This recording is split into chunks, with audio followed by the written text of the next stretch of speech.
저희끼리 좀 이야기하고 문제점 많이 개선해서 지금 월즈 Y는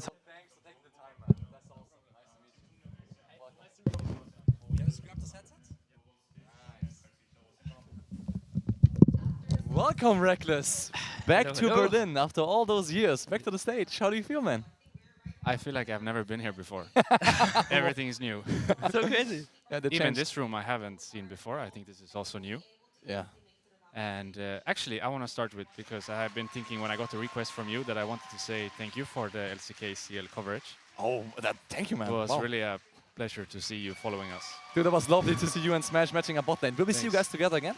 I hope so. Yeah? Actually, when we finished our last game, Yeah. I told Smash that he put the bar very high for 80 carries He in the did. future for me, because as a new support, playing with him for my first year, I think it makes the future, like, no matter who I play with, I'll always be thinking about Smash's level and how good he actually was. So in some way, I hope that we can continue our journey together. I feel like he is maybe the best AD Wow. I've seen for a long time, so I really hope I can stick to him. That's insanely high praise coming from you, especially right? I mean, that's awesome to hear. I mean, Perhaps, he's now 18 years old, so the fact that he has this level already, Yeah. I feel like it shouldn't be underestimated that these players are like 10 years younger than me, Yeah. and they are treated the same way as me, but actually they are just kids growing up, and I feel like if he already has this level, then where is he in 5 years' time when these players are now? I think Smash can be here in 5 years for sure. Perhaps with you as well, right? So You I come- hope I can follow him on that journey, yeah. Dude, I was following your gen in Korea, learning Korean, all those content pieces T1 Yeah. put out, Academy. Like, it was so insane to see you, as you just mentioned, people who are 10 years younger than you. Can you explain your role, like as a mentor for the Academy team, as a role model perhaps even, because you're really known for your discipline.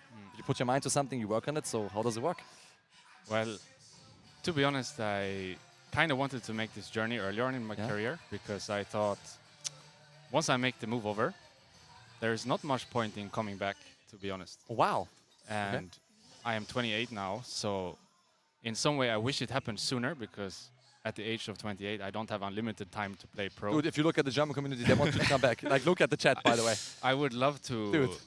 continue forever, Yeah. but also realistically I'm 28 and it maybe isn't gonna go on forever. So I sort of wish I made the move earlier, because I feel like now being there, learning the language and playing with these younger players, like I'm really learning a lot. And that's weird to say at the age of 28, but I really feel like this year was such a good learning experience for me in many ways.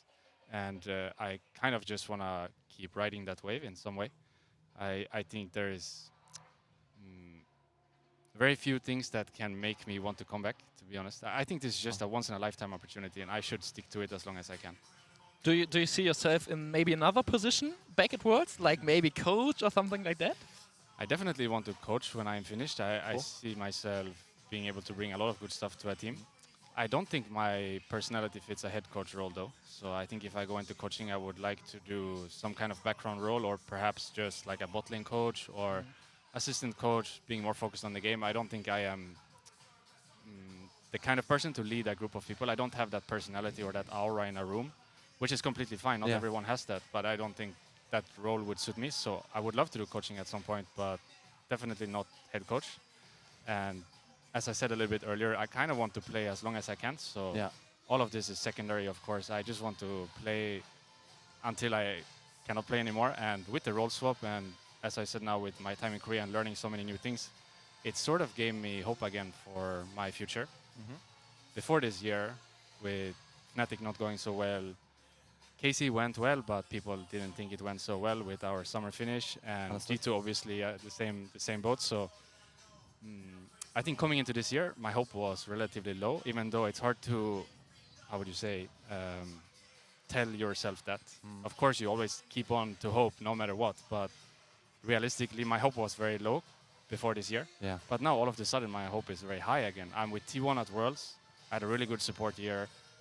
I honestly had a pretty good year, I think, in terms of like my life as well. Just getting to learn a new language and hanging out with these rookies that live and breathe the game. I think that was something I really missed for a few years now. Only Caps has really given me that, and in Korea there's a bunch of Capses living the game. So Oh shit! It's It two for really- EU. it is. it really gave me a lot of hope for the future. for Dude, my I think own- your yeah. answers are so incredibly mature as well. And looking ahead, as you just said, back in the past there were some difficulties, but now it's looking bright. You're at Worlds here right now, Yeah. and I would love if you could elaborate, because obviously with those rookies, you are the veteran, you can teach them things. But now, as you just mentioned, you have other veterans at Yeah. Worlds. How is it like in T1 with the Worlds team right now? It's weird, to be honest. I, of course, wanted to go the second they asked me. Yes. It was no question about it. It is my duty as a T1 player to help the team in any way I can. Sure. For most of this year, that was playing for tier 2 league, or T2 as we call ourselves, T1 CL. I see.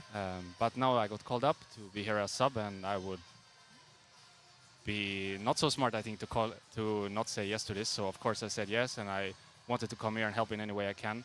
But as you say, these are veterans. It's not the Yeah. same dynamic as it was with my own team, where I got to perhaps show them how things are done. Now it's maybe even the other way around. Like, these guys are showing me how things are done. So I'm kind of just along for the ride as it is right now, and that's fine with me. I am not here to be the center of attention or take any space, unnecessary space, of course. I'm just here to support the guys in any way I can. And so far, that has been playing chess with Faker and playing ping pong with Keria. And Are you winning? Yeah, I would say. I'm winning, yeah. Oh, okay. But that's okay with me. I don't need to be like the guy that changes everything. I'm That just makes happy sense. to be here, to be honest. And as you said, these are veterans. It's just weird, I think, if I tell them like, hey, do this or play that. Yeah. Of course, I give my opinion, but I don't have the same dynamic to them as I did with my own teammates. Because then it was more, I get to share all of my experiences, and they're hearing it for the first time, and they've never lived that themselves. So it's like It's a a different whole new dynamic. world, yeah. Yeah. But now speaking to Faker, who's been here, what, 9 times, 8 times, 9 9 times? times, I think. There's no point for me to tell him Yeah. anything. I just try to support him, ask him how he is, if he needs anything, play a bit of chess to get his brain going, and then watch him smash them on stage. I mean, and they did. It was an astounding crazy. upset. I think it's the biggest upset so far at Worlds. I think so. Perhaps, yeah, mean- unless you count LNG coming into the tournament and their expectations. BLG? but I would say Fair enough. probably this one, yeah. Because I'm a big T1 fan, always have been, and obviously those guys are the LPL slayers. But coming against the Chinese first, it was really difficult. Are they celebrating? Will you celebrate tonight? Is it like you guys are happy, or is it calm approach? I've Next kind step. of, actually, it's funny you said it, because when I've been in the coach box and watching the game, Yeah. in previous teams, it's always been like you're cheering for everything that's going on. I can really feel the level that this team is at. They are not happy with one fight win or today's match. Like, they are Understood. aiming for #1, and anything before that. The only time I actually saw them clap so far, the coaches, and Wow. being happy, Yeah. was when they won the last fight in today's game. So they've played 3 matches, and only one moment was everyone being happy. I So you can really crazy. feel like the level of ambition this team has, players, coaches, and organization. They're not aiming for like making it out of Swiss as we Western teams do. Yeah. They're aiming for #1, and anything below that is a failure. Dude, but sorry. Do you think that's the main like? The last question, Basti, because you Okay, need to go. okay, for okay, the okay, yes. okay. You have now It's okay. have both perspectives, like the Korean one and the European one. Do you think EU has any chance against this Korean approach? Maybe G2. I think G2 does a lot of things. That's well. always the answer. Or maybe Caps is the correct answer. Understood. To be honest, I think Caps is just a mastermind. You could see it in the games they played so far, like the way he's seeing the game and the things he's doing in the game. It's not just see enemy, kill enemy, which it is for pretty much every other Western team. He's actually seeing the big picture. And I was talking earlier to Josh, one of the guys in T1, about how Western teams always tend to see, for example, in Fnatic's game today, they tend to see the small picture. Like, they're pushing top, let's go try and kill them, but they're not accounting for TP disadvantage or Yes. what's going to happen next. Let's say they double TP top at some point to kill Meepo, Misfortune, Yeah. and Rumble takes bot tower and gets back into the game. Like, this is Yeah. the Western mindset, always small picture, and I can see Caps being someone that thinks about the big picture, and I think that's what the West needs. We need to think more big picture and not lose games in 24 minutes, even though we're winning in kills. There's something wrong if this is the case, in my opinion, and we need to just open our eyes, and Caps is just great at that. I really love watching him play the game, because he's like 1 and 2 or 1 and 3 on Yone, but Yes. he's almost 1v9 in the game. It's crazy to watch. actually, I really enjoy watching Caps play. Yeah. Dude, that was lovely talking to you. I think we have to let you go. Yeah. But if you could do me the honor, sign Yeah, this mouse pad, absolutely, because yeah. can I give it away? Yeah. And you know, you could be the first Western in 12 years to win Worlds. So if I see the big picture, I'm collecting a big signature right now. I'm just happy to help the guys. Yeah, I mean, I understand. lived there for a year now, and you create this like friendship almost. I mean, they are legends in their Yeah. own right, and I don't think I will ever be able to compare to any of them. But after living and working in the same building for a year, you create like a friendship, and now I feel like a friend in the group, and that's more than enough for me. Like just Understood. being able to hang out with the guys and see them succeed and being happy for them. Happy. I'm happy. So nice to And we're happy for you as well, man. Thanks. Thank you for coming by. And Patrick is wieder angehört, Mikro Simons. Thank you so much, Thank you. Reckless. Have I a hope to nice speak day. to you again. Thank you, man. Schönes Tag. Jo, guten Tag. Schönen Tag dir auch. Thank you, man. Thank you, man. Nice. Chat, das war doch wundervoll. Muss am Ende gar keine Frage stellen, der braucht einfach alles runtergerattert. Wirklich, ist crazy. Geil. So viele geile Takes. Und er kam